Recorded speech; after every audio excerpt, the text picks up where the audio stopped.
This is the complete story of Phoenicia, the entire Wikipedia article, narrated start to finish. Get comfortable and let's get into it. The Phoenicians were an ancient Semitic people who inhabited city-states in Canaan along the Levantine coast of the eastern Mediterranean, primarily in present-day Lebanon. Their maritime civilization expanded and contracted over time, with its cultural core stretching from Arwad to Mount Carmel. Through trade and colonization, the Phoenicians extended their influence across the Mediterranean, from Cyprus to the Maghreb and Iberian Peninsula, leaving behind thousands of inscriptions. The Phoenicians emerged directly from the Bronze Age Canaanites, and their cultural traditions survived the late Bronze Age collapse, continuing into the Iron Age with little interruption. They referred to themselves as Canaanites and their land as Canaan, though the territory they occupied was smaller than that of earlier Bronze Age Canaan. The name Phoenicia is a Greek exonym that did not correspond to a unified native identity. Modern scholarship generally views the distinction between Canaanites and Phoenicians after c. 1200 BC as artificial. Renowned for seafaring and trade, the Phoenicians established one of antiquity's most extensive maritime networks, active for over a millennium. This network facilitated exchanges among cradles of civilization such as Mesopotamia, Egypt, and Greece. They founded colonies and trading posts throughout the Mediterranean. Among these, Carthage in the Mediterranean Maghreb developed into a major power by the 7th century BC. Phoenician society was organized into independent city-states, notably Byblos, Sidon, and Tyre. Each retained political autonomy, and there is no evidence of a shared national identity. While kingship was common, powerful merchant families likely exercised influence through oligarchies. The Phoenician cities flourished most in the 9th century BC, but subsequently declined under the expansion of empires such as the neo-Assyrian and Achaemenid. Their influence nevertheless endured in the western Mediterranean until the Roman destruction of Carthage in the mid-2nd century BC. Long regarded as a lost civilization due to the absence of native historical accounts, the Phoenicians became better understood only after the discovery of inscriptions in the 17th and 18th centuries. Since the mid-20th century, archaeological research has revealed their significance in the ancient world. Their most enduring legacy is the development of the earliest verified alphabet, derived from the Proto-Sinaitic script, which spread across the Mediterranean and gave rise to the Greek alphabet, which in turn gave rise to the Latin and Cyrillic scripts, as well as influencing Syriac and Arabic writing systems. They also contributed innovations in shipbuilding, navigation, industry, agriculture, and governance. Their commercial networks played a foundational role in the economic and cultural development of classical Mediterranean civilization. Etymology. Being a society of independent city-states, the Phoenicians apparently did not have a term to denote the land of Phoenicia as a whole. Instead, demonyms were often derived from the name of the city a person hailed from, e.g., Sidonian for Sidon, Tyrian for Tyre, etc. There is no evidence that the peoples living in the area denoted as Phoenicia identified as Phoenicians or shared a common identity, although they may have referred to themselves as Canaanites. Kramalkov reconstructs the Honeyman inscription, dated to c. 900 BC by William F. Albright, as containing a reference to the Phoenician homeland, calling it Put, Phoenician. Furthermore, as late as the 1st century BC, a distinction appears to have been made between Syrian and Phoenician people, as evidenced by the epitaph of Meleager of Gadara. If you are a Syrian, Salam. If you are a Phoenician, Nidius. If you are a Greek, Cher, hail, and say the same yourself. Obelisks at Karnak contain references to a land of FNHW, FNHW being the plural form of FNH, the ancient Egyptian word for carpenter. This land of carpenters is generally identified as Phoenicia, given that Phoenicia played a central role in the lumber trade of the Levant. As an exonym, FNHW was evidently loaned into Greek as phonix, which meant variably Phoenician person, Tyrian purple, crimson, or date palm. Homer used it with each of these meanings.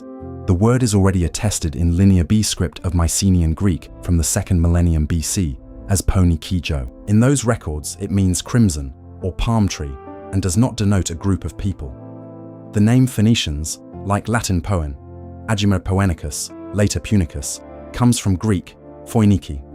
According to Kramalkov, Poenulus, a Latin comedic play written in the early 2nd century BC, appears to preserve a Punic term for the Phoenician Punic language, which may be reconstructed as Ponum, a point disputed by Joseph Nava, a professor of West Semitic epigraphy and paleography at the Hebrew University.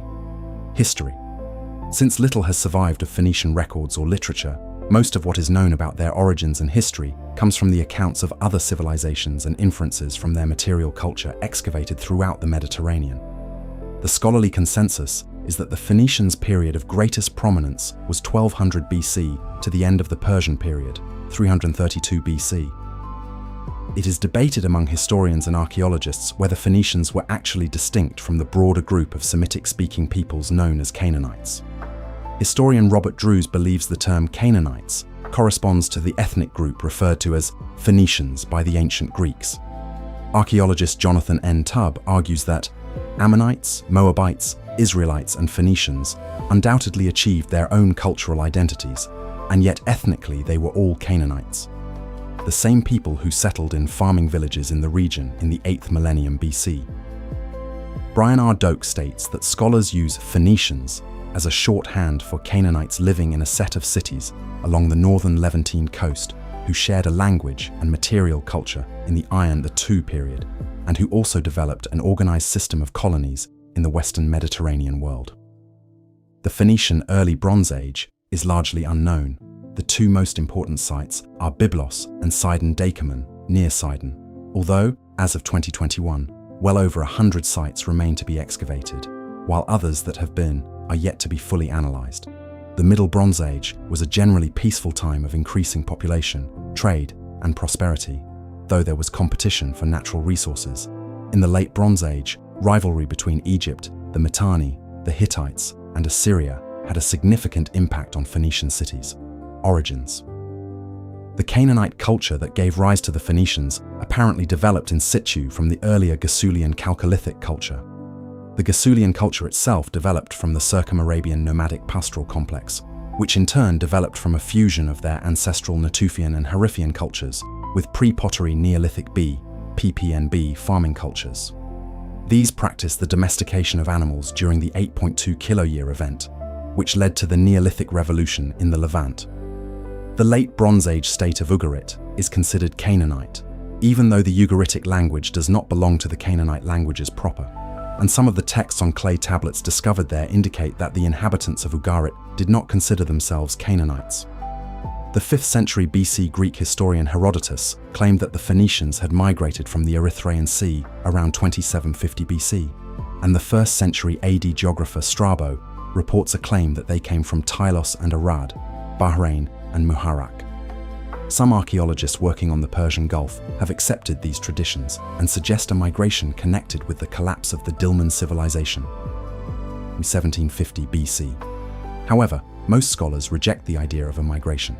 Archaeological and historical evidence alike indicate millennia of population continuity in the region, and recent genetic research indicates that present-day Lebanese derive most of their ancestry from a Canaanite-related population.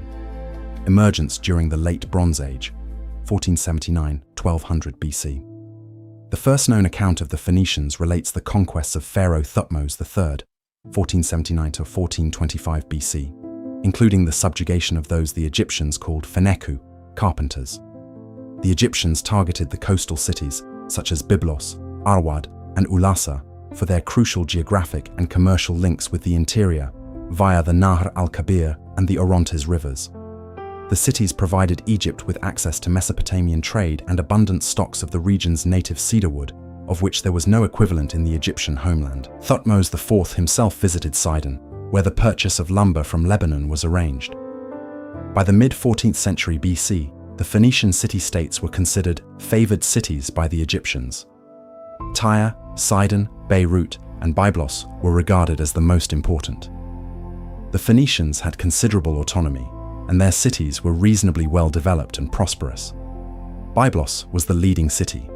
It was a center for bronze making and the primary terminus of trade routes for precious goods such as tin and lapis lazuli from as far east as Afghanistan.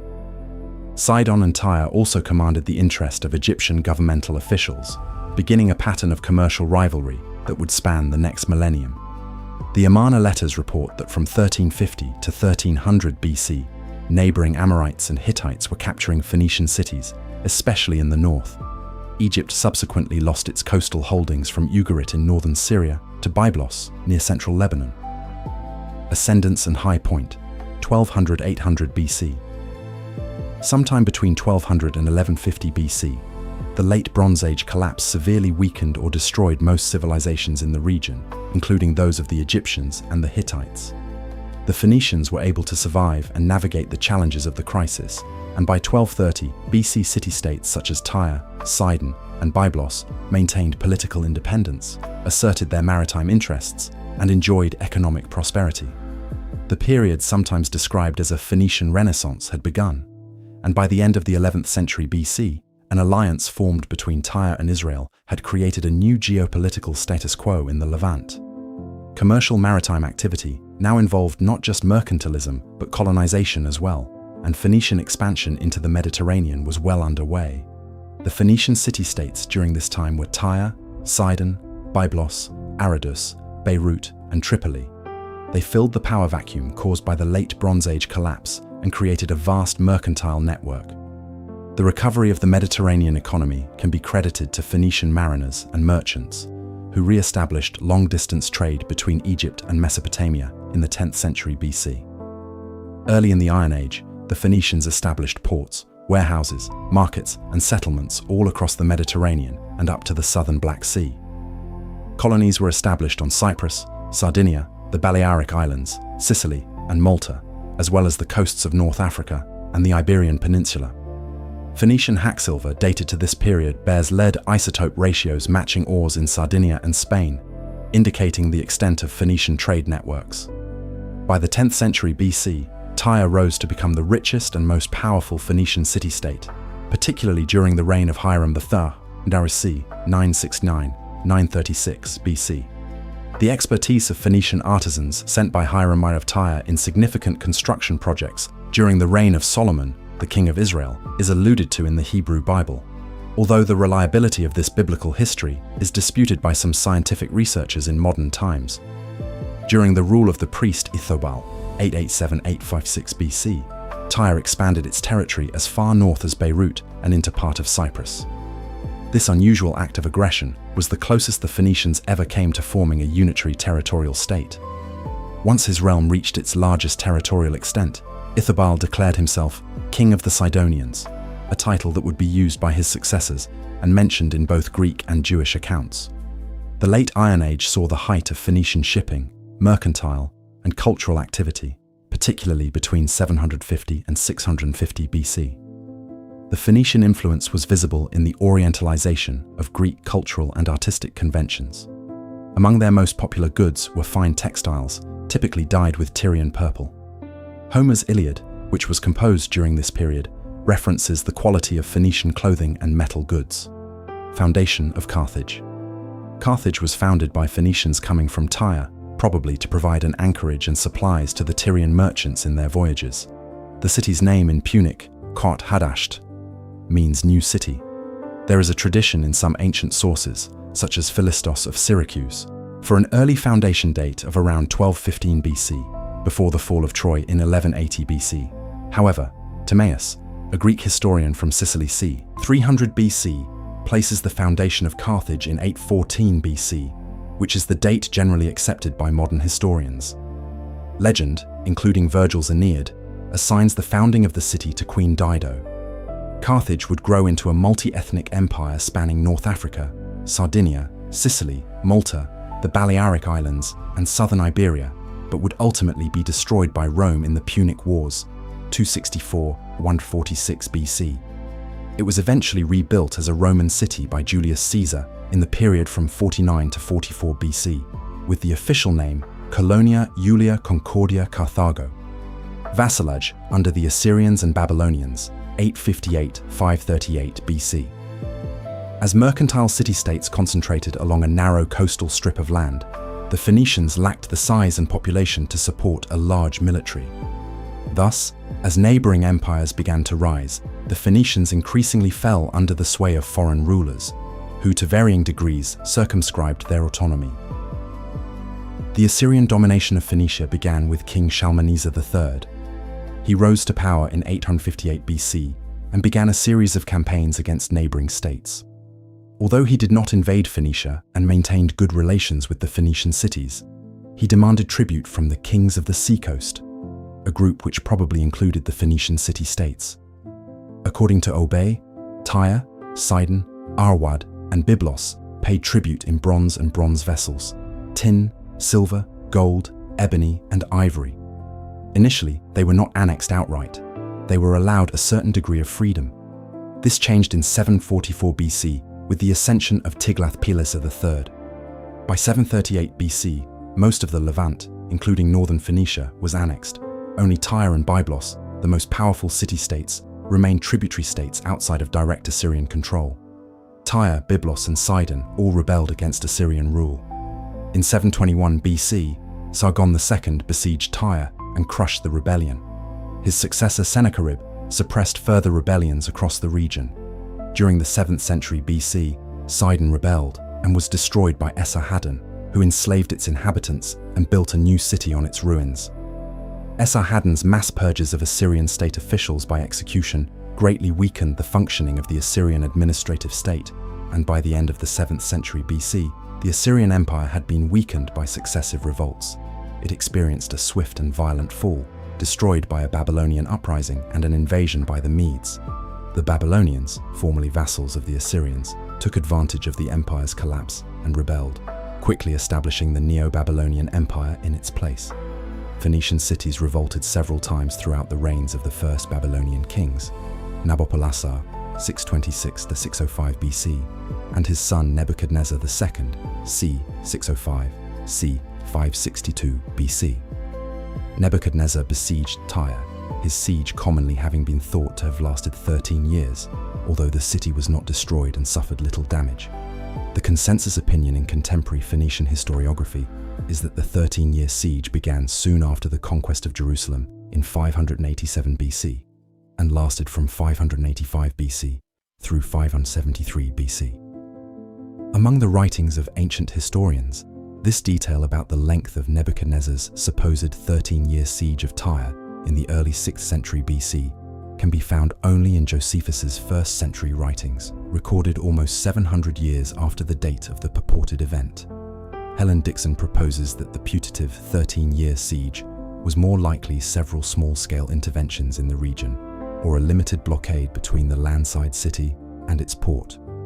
Persian period, 539 to 332 BC. In 539 BC, Cyrus the Great, king and founder of the Persian Achaemenid Empire, took Babylon. As Cyrus began consolidating territories across the Near East, the Phoenicians apparently made the pragmatic calculation of yielding themselves to the Persians. Most of the Levant was consolidated by Cyrus into a single satrapy, province, and forced to pay a yearly tribute of 350 talents, which was roughly half the tribute that was required of Egypt and Libya. The Phoenician area was later divided into 4 vassal kingdoms: Sidon, Tyre, Arwad, and Byblos, which were afforded considerable autonomy. Unlike in other areas of the Achaemenid Empire, no records of Persian administration of Phoenician city-states exist. Local Phoenician kings were allowed to remain in power and given the same rights as Persian satraps, governors, such as hereditary offices and the minting of coinage. The Phoenicians remained a core asset to the Achaemenid Empire, particularly for their prowess in maritime technology and navigation. They furnished the bulk of the Persian fleet during the Greco-Persian Wars of the late 5th century BC. Phoenicians under Xerxes I built the Xerxes Canal and the pontoon bridges that allowed his forces to cross into mainland Greece. Nevertheless, they were harshly punished by Xerxes following his defeat at the Battle of Salamis, which he blamed on Phoenician cowardice and incompetence. In the mid-4th century BC, King Tennis of Sidon led a failed rebellion against Artaxerxes III, enlisting the help of the Egyptians, who were subsequently drawn into a war with the Persians. The resulting destruction of Sidon led to the resurgence of Tyre, which remained the dominant Phoenician city for 2 decades until the arrival of Alexander the Great. Hellenistic period, 332–152 BC. Phoenicia was one of the first areas to be conquered by Alexander the Great during his military campaigns across Western Asia. Alexander's main target in the Persian Levant was Tyre, now the region's largest and most important city. It capitulated after a roughly 7-month siege, during which some of its non-combatant citizens were sent to Carthage. Tyre's refusal to allow Alexander to visit its temple to Melkart, culminating in the killing of his envoys, led to a brutal reprisal. 2,000 of its leading citizens were crucified, and a puppet ruler was installed. The rest of Phoenicia easily came under his control, with Sidon surrendering peacefully. Alexander's empire had a Hellenization policy, whereby Hellenic culture, religion, and sometimes language were spread or imposed across conquered peoples. However, Hellenization was not enforced most of the time and was just a language of administration until his death. This was typically implemented in other lands through the founding of new cities, the settlement of a Macedonian or Greek urban elite, and the alteration of native place names to Greek. However, there was no organized Hellenization in Phoenicia, and with 1 or 2 minor exceptions, all Phoenician city-states retained their native names, while Greek settlement and administration appears to have been very limited. The Phoenicians maintained cultural and commercial links with their Western counterparts. Polybius recounts how the Seleucid king Demetrius III escaped from Rome by boarding a Carthaginian ship that was delivering goods to Tyre. The adaptation to Macedonian rule was probably aided by the Phoenicians' historical ties with the Greeks, with whom they shared some mythological stories and figures. The two peoples were even sometimes considered relatives.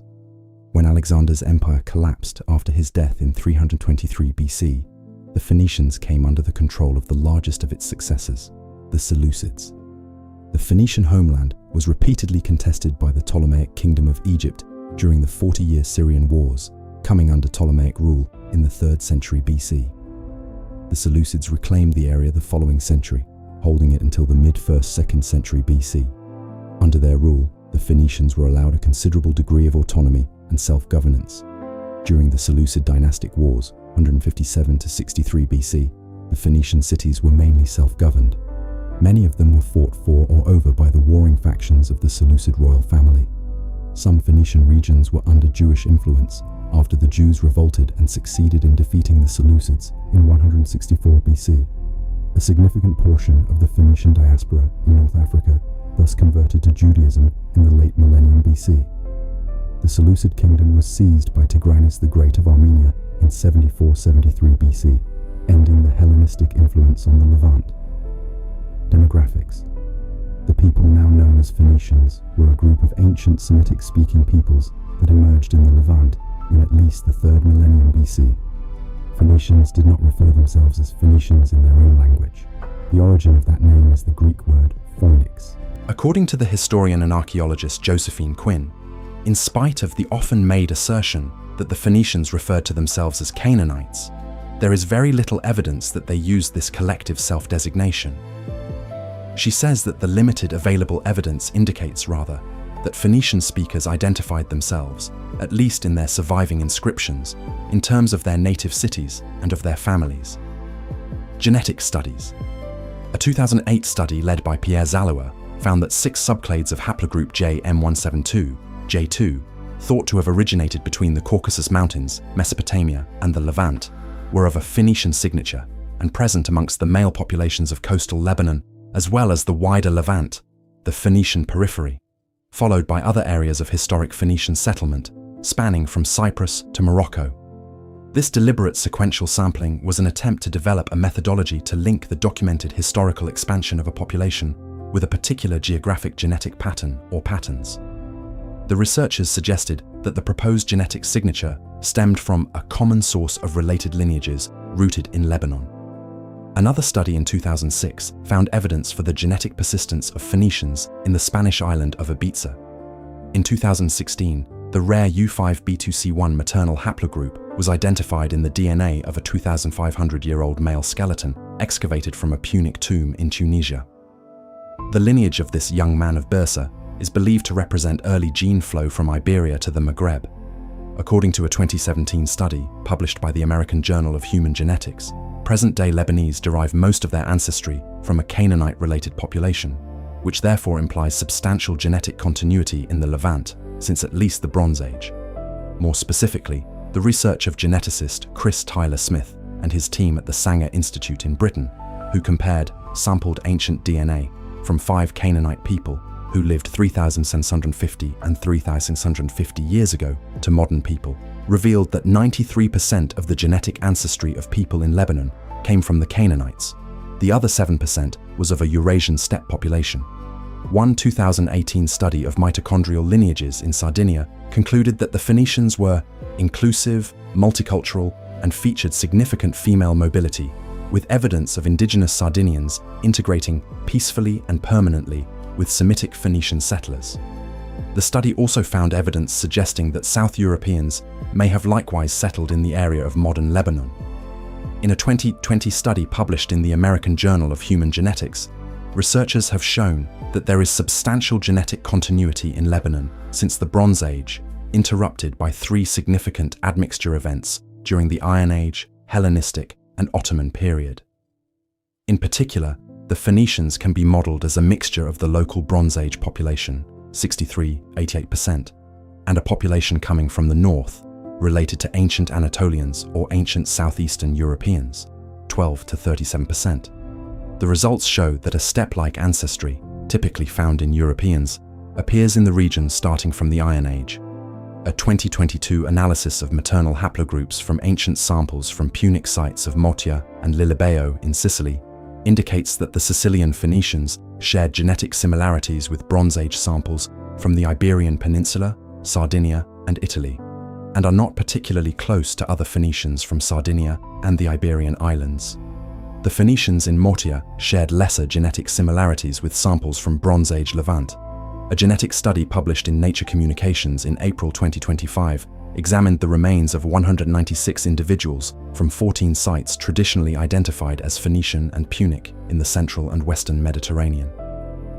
The results suggest that during the earlier stages of the Phoenician colonization, the Punic demographic expansion was primarily driven by the spread of people with Sicilian Aegean ancestry, while Levantine Phoenicians made little to no genetic contribution to Punic settlements in the central and western Mediterranean. In the Mediterranean world, Punic ancestry became widespread only after 400 BC, suggesting that expanding Carthaginian influence facilitated this proliferation. However, this was a minority contributor of ancestry in all of the sampled sites, including in Carthage itself. Economy. Trade. The Phoenicians served as intermediaries between the disparate civilizations that spanned the Mediterranean and Near East, facilitating the exchange of goods and knowledge, culture, and religious traditions. Their expansive and enduring trade network is credited with laying the foundations of an economically and culturally cohesive Mediterranean, which would be continued by the Greeks and especially the Romans. Phoenician ties with the Greeks ran deep. The earliest verified relationship appears to have begun with the Minoan civilization on Crete, 1950 to 1450 BC, which together with the Mycenaean civilization, 1600–1100 BC, is considered the progenitor of classical Greece.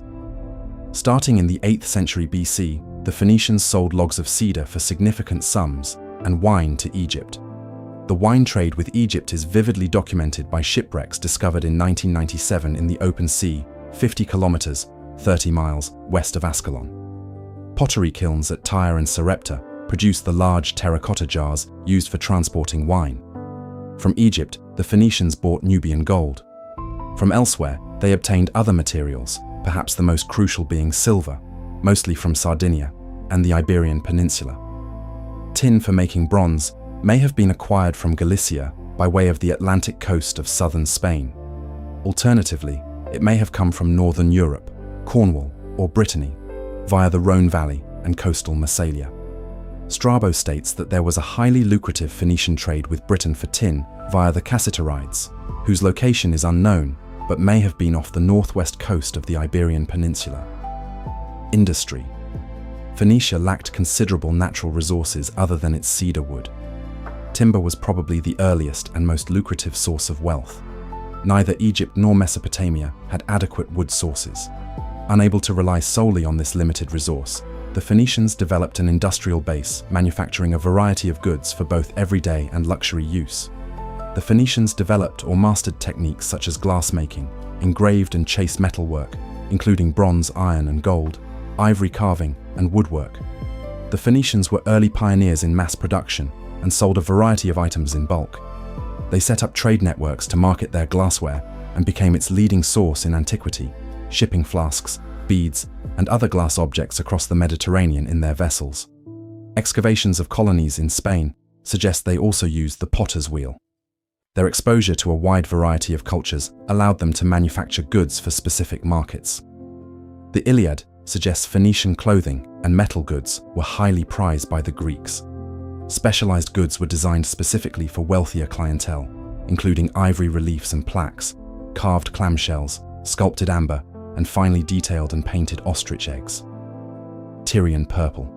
The most prized Phoenician goods were fabrics dyed with Tyrian purple, which formed a major part of Phoenician wealth. The violet-purple dye derived from the hyperbranchial gland of the murex marine snail, once profusely available in coastal waters of the eastern Mediterranean Sea, but now exploited to local extinction. Phoenicians may have discovered the dye as early as 1750 BC. The Phoenicians established a second production center for the dye in Mogador, in present-day Morocco. The Phoenicians' exclusive command over the production and trade of the dye, combined with the labor-intensive extraction process, made it very expensive. Tyrian purple subsequently became associated with the upper classes. It soon became a status symbol in several civilizations, most notably among the Romans. Assyrian tribute records from the Phoenicians include garments of brightly colored stuff that most likely included Tyrian purple. While the designs, ornamentation, and embroidery used in Phoenician textiles were well regarded, the techniques and specific descriptions are unknown. Mining operations in the Phoenician homeland were limited. Iron was the only metal of any worth. The first large-scale mining operations by Phoenicians probably occurred in Cyprus, principally for copper. Sardinia may have been colonized almost exclusively for its mineral resources. Phoenician settlements were concentrated in the southern parts of the island, close to sources of copper and lead. Piles of scoria and copper ingots, which appear to predate Roman occupation, suggest the Phoenicians mined and processed metals on the island. The Iberian Peninsula was the richest source of numerous metals in antiquity, including gold, silver, copper, iron, tin, and lead. The output of silver during the Phoenician and Carthaginian occupation there was enormous. The Carthaginians relied on slave labor almost exclusively in their mining operations, and according to Rawlinson, because they likely continued the established practices of their predecessors in Iberia, the Phoenicians themselves probably also used slave labor. Agriculture. Per Obey, the streams necessary to provide irrigation in Phoenicia for agriculture during the spring rainy season were found only on the coastal plain. The drastic political and climatic changes that occurred around 1200 BC resulted in a concentration of people in the region. During the 10th century BC, the Phoenician cities engineered irrigation systems to grow crops on the fertile coastal strip and built cisterns to supply the urban centers with drinking water. Nevertheless, the cereal crops grown on the mountain slopes could not meet the food requirements of the ever-growing population concentrated on the coastal plain, and Phoenicia consequently suffered grain shortages. The most notable agricultural product was wine, which the Phoenicians helped propagate across the Mediterranean. The common grapevine may have been domesticated by the Phoenicians or Canaanites, although it most likely arrived from Transcaucasia via trade routes across Mesopotamia or the Black Sea. Vines grew readily in the coastal Levant, and wine was exported to Egypt as early as the Old Kingdom period, 2686–2134 BC. Wine played an important part in Phoenician religion, serving as the principal beverage for offerings and sacrifice. An excavation of a small Phoenician town south of Sidon uncovered a wine factory used from at least the 7th century BC, which is believed to have been aimed for an overseas market. To prevent oxidation of their contents, amphorae were sealed with a disc plug made of pine wood and a mixture of resin and clay. The Phoenicians established vineyards and wineries in their colonies in Morocco, Tunisia, Sicily, France, and Spain, and may have taught winemaking to some of their trading partners. The ancient Iberians began producing wine from local grape varieties following their encounter with the Phoenicians. Iberian cultivars subsequently formed the basis of most Western European wine. Shipbuilding. As early as 1200 BC, texts from Ugarit suggest that Canaanite merchant ships were capable of carrying cargoes weighing up to 450 tons. During the first millennium BC, the cargo capacity of Phoenician merchant ships ranged between 100 and 500 tons. The Phoenicians pioneered the use of locked mortise and tenon joints, known as Phoenician joints, to secure the planking of ship hulls underwater. This method involved cutting mortises into adjoining planks and inserting wooden tenons to join them, which were then secured with dowels. Examples of this technique include the Uluburun shipwreck, c. 1320 BC, and the Cape Gelidonia shipwreck, c. 1200 BC. The innovation spread across the Mediterranean and influenced Greek and Roman shipbuilding, with the Romans referring to it as coagmenta punicana. The Phoenicians were possibly the first to introduce the bairem. Fernand Braudel cites the bas-relief carvings on the walls of the Palace of Nineveh, which depict the Tyrian fleet fleeing the port of Tyre before the city was attacked by Sennacherib c. 700 BC. The Phoenicians sailed their bairems close to shore and only in fair weather. They have also been credited with developing the trireme by scholars such as Lucien Bache. Referring to archaeological evidence of ships depicted in the Nineveh relief, cylinder seals, and Phoenician coins, he argues that the trireme was invented in Sidon around 700 BC and later adopted by the Greeks. The classicist J.S. Morrison, a student of the trireme, quotes Thucydides' statement that triares, or triremes, were said to have been built first at Corinth in Greece. Although he allows that Phoenicians of 701 BC were credited by the sculptor of the Nineveh relief with one type of the vessel, interpreted by Morrison as having 3 banks of oarsmen on each side in 3 tiers, with the uppermost tier unmanned, he argues that there is no good reason why Thucydides' account should not be believed. The treme was regarded as the most advanced vessel in the ancient Mediterranean world. The Phoenicians developed several other maritime inventions.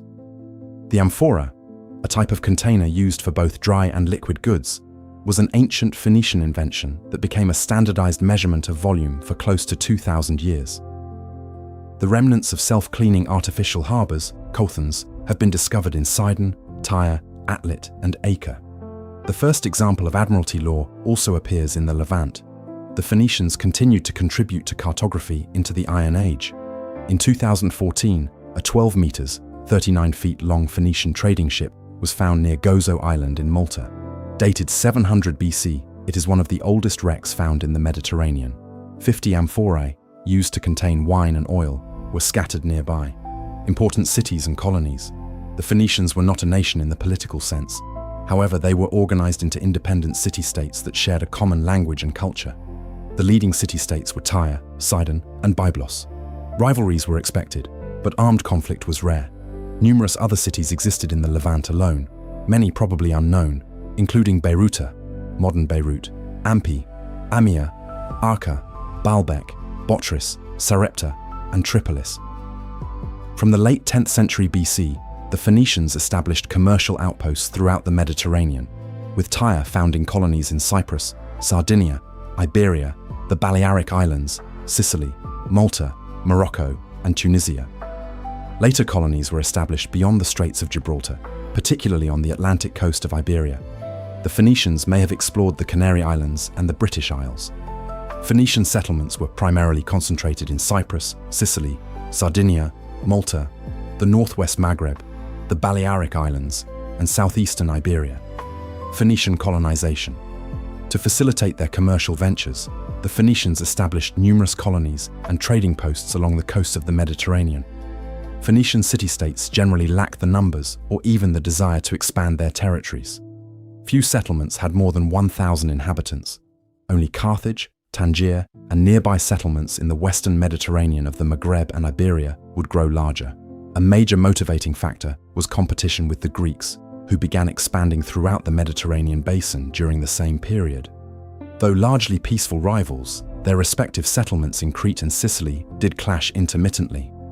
The earliest Phoenician settlements outside the Levant were on Cyprus and Crete, gradually moving westward towards Corsica, the Balearic Islands, Sardinia, and Sicily, as well as in the Mediterranean Maghreb and Iberia, in Tangier and Malaga.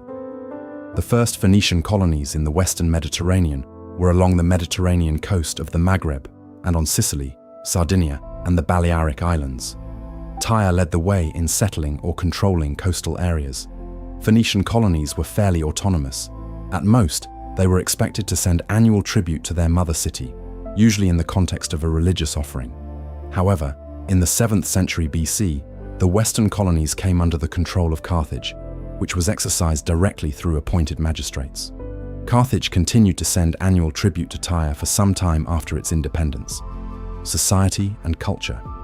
Because very little of the Phoenicians' writings have survived, much of what is known about their culture and society comes from accounts by contemporary civilizations or inferences from archaeological discoveries. According to the historian Philip C. Schmitz, beginning in the so-called Greek Dark Ages that followed the collapse of the Mycenaean civilization, the Greek word phoinikoi came to be used for those people who inhabited the urban centers on the eastern Mediterranean coast. The populations of the Canaanite cities from coastal Syria and Lebanon to the northern coast of Palestine, including Beirut, Byblos, Sidon, Tripoli, and Tyre, could be deemed Phoenician. These Canaanite populations were similar in their social organization, economic enterprises, religious beliefs and practices, and their material culture. The language they spoke might be denominated by the name of the particular city or simply be called Phoenician. Politics and government. The Phoenician city-states were highly independent, competing with each other. Formal alliances between city-states were rare. The relative power and influence of city-states varied over time. Sidon was dominant between the 12th and 11th centuries BC and influenced its neighbors. However, by the 10th century BC, Tyre rose to become the most powerful city. At least in its earlier stages, Phoenician society was highly stratified and predominantly monarchical. Hereditary kings usually governed with absolute power over civic, commercial, and religious affairs. They often relied upon senior officials from the noble and merchant classes. The priesthood was a distinct class, usually of royal lineage or leading merchant families. The king was considered a representative of the gods and carried many obligations and duties concerning religious processions and rituals. Priests were thus highly influential and often became intertwined with the royal family. Phoenician kings did not commemorate their reign through sculptures or monuments. Their wealth, power, and accomplishments were usually conveyed through ornate sarcophagi, like that of Ahiram of Byblos. The Phoenicians kept records of their rulers in tomb inscriptions, which are among the few primary sources still available. Historians have determined a clear line of succession over centuries for some city-states, notably Byblos and Tyre. Starting as early as 15th century BC, Phoenician leaders were advised by councils or assemblies, which gradually took greater power. In the 6th century BC, during the period of Babylonian rule, Tyre briefly adopted a system of government consisting of a pair of judges with authority roughly equivalent to the Roman consul, known as suffetes, shopheads, who were chosen from the most powerful noble families and served short terms. In the 4th century BC, when the armies of Alexander the Great approached Tyre, they were met not by its king, but by representatives of the commonwealth of the city. Similarly, historians at the time described the inhabitants, or the people of Sidon, making peace with Alexander. When the Macedonians sought to appoint a new king over Sidon, the citizens nominated their candidate, law and administration. After the king and council, the two most important political positions in virtually every Phoenician city-state were governor and commander of the army. Details regarding the duties of these offices are sparse. However, it is known that the governor was responsible for collecting taxes, implementing decrees, supervising judges, and ensuring the administration of law and justice. As warfare was rare among the most mercantile Phoenicians, the army's commander was generally responsible for ensuring the defense and security of the city-state and its hinterlands. The Phoenicians had a system of courts and judges that resolved disputes and punished crimes based on a semi-codified body of laws and traditions. Laws were implemented by the state and were the responsibility of the ruler and certain designated officials. Like other Levantine societies, laws were harsh and biased, reflecting the social stratification of society. The murder of a commoner was treated as less severe than that of a nobleman, and the upper classes had the most rights. The wealthy often escaped punishment by paying a fine. Free men of any class could represent themselves in court and had more rights than women and children, while slaves had no rights. Men could often deflect punishment to their wives, children, or slaves, even having them serve their sentence in their place. Lawyers eventually emerged as a profession for those who could not plead their case. As in neighboring societies at the time, penalties for crimes were often severe, usually reflecting the principle of reciprocity. For example, the killing of a slave would be punished by having the offender's slave killed. Imprisonment was rare, with fines, exile, punishment, and execution the main remedies. Military. As with most aspects of Phoenician civilization, there are few records of their military or approach to warfare. Compared to most of their neighbors, the Phoenicians generally had little interest in conquest and were relatively peaceful. The wealth and prosperity of all their city-states rested on foreign trade, which required good relations and a certain degree of mutual trust. Each city had an army commander in charge of a defensive garrison. However, the specifics of the role, or city defense, are unknown. Language. The Phoenician language was a member of the Canaanite branch of the Northwest Semitic languages. Its descendant language spoken in the Carthaginian Empire is termed Punic. Punic was still spoken in the 5th century AD and known to St. Augustine of Hippo. Alphabet. Around 1050 BC, the Phoenicians developed a script for writing their own language. The Canaanite Phoenician alphabet consists of 22 letters, all consonants, and is thus strictly an abjad. It is believed to be a continuation of the Proto-Sinaitic or Proto-Canaanite script attested in the Sinai and in Canaan in the late Bronze Age. Through their maritime trade, the Phoenicians spread the use of the alphabet to Anatolia, North Africa, and Europe. The name Phoenician is by convention given to inscriptions beginning around 1050 BC, because Phoenician, Hebrew, and other Canaanite dialects were largely indistinguishable before that time. Phoenician inscriptions are found in Lebanon, Syria, Israel, Palestine, Cyprus, and other locations, as late as the early centuries of the Christian era.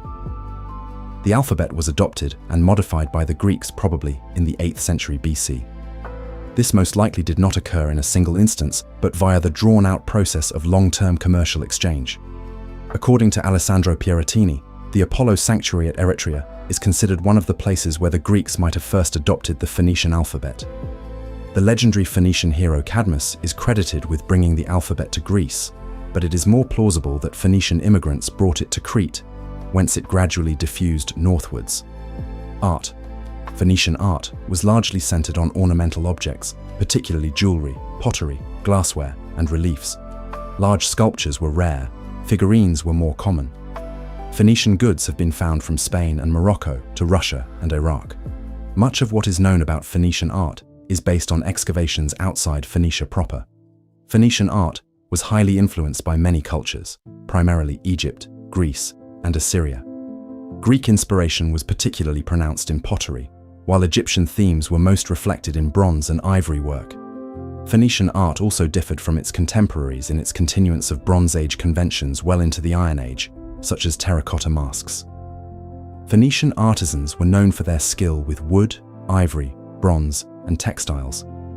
In the Old Testament, a craftsman from Tyre is commissioned to build and decorate the legendary Solomon's Temple in Jerusalem, which presupposes a well-developed and highly respected craft industry in Phoenicia by the mid-10th century BC. The Iliad mentions the embroidered robes of Priam's wife Hecabe as the work of Sidonian women, and describes a mixing bowl of chased silver as a masterpiece of Sidonian craftsmanship. The Assyrians appeared to have valued Phoenician ivory work in particular, collecting vast quantities in their palaces. Phoenician art appears to have been indelibly tied to Phoenician commercial interests. They have crafted goods to appeal to particular trading partners, distinguishing not only different cultures, but even socio-economic status classes. Women. Women in Phoenicia took part in public events and religious processions, with depictions of banquets showing them casually sitting or reclining with men, dancing and playing music. In most contexts, women were expected to dress and behave more modestly than men. Female figures are almost always portrayed as clothed from head to feet, with the arms sometimes covered as well. Although they rarely had political power, women took part in community affairs, including in the popular assemblies that emerged in some city-states. At least one woman, a Moashtat or Umiashtat, is recorded to have ruled Sidon in the 6th century BC. The two most famous Phoenician women are political figures: Jezebel, portrayed in the Bible as the wicked princess of Sidon, and Dido, the semi-legendary founder and first queen of Carthage. In Virgil's epic poem, the Aeneid, Dido is described as having been the co-ruler of Tyre, using cleverness to escape the tyranny of her brother Pygmalion and to secure an ideal site for Carthage. Religion. The religious practices and beliefs of Phoenicians were generally common to those of their neighbors in Canaan, which in turn shared characteristics common throughout the ancient Semitic world. Religious rites were primarily for city-state purposes, payment of taxes by citizens was considered in the category of religious sacrifices. The Phoenician sacred writings known to the ancients have been lost. Several Canaanite practices are alleged in ancient sources and mentioned by scholars, such as temple prostitution and child sacrifice. Special sites known as tophets were allegedly used by the Phoenicians to burn their sons and their daughters in the fire, and are condemned in the Hebrew Bible, particularly in Jeremiah 7:30-32 and in 2 Kings 23:10 and 17:17. Notwithstanding differences, cultural and religious similarities persisted between the ancient Hebrews and the Phoenicians. Biblical traditions state that the tribe of Asher lived amongst local Phoenicians, and that David and Solomon gave Phoenicia full political autonomy due to their supremacy in shipping and trade. Canaanite religious mythology does not appear as elaborate as their Semitic cousins in Mesopotamia. In Canaan, the supreme god was called El, God. The son of El was Baal, master, lord, a powerful dying and rising thunder god. Other gods were called by royal titles, such as Melkart, meaning king of the city, or Adonis for lord. Such epithets may often have been merely local titles for the same deities. The Semitic pantheon was well populated. Which god became primary evidently depended on the exigencies of a particular city-state.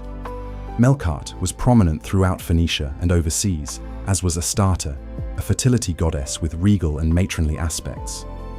Religious institutions in Tyre, called Marse, place of reunion, did much to foster social bonding and kin loyalty.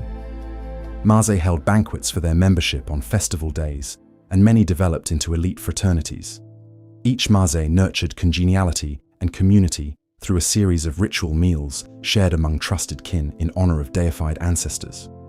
In Carthage, which had developed a complex republican system of government, the Marse may have played a role in forging social and political ties among citizens.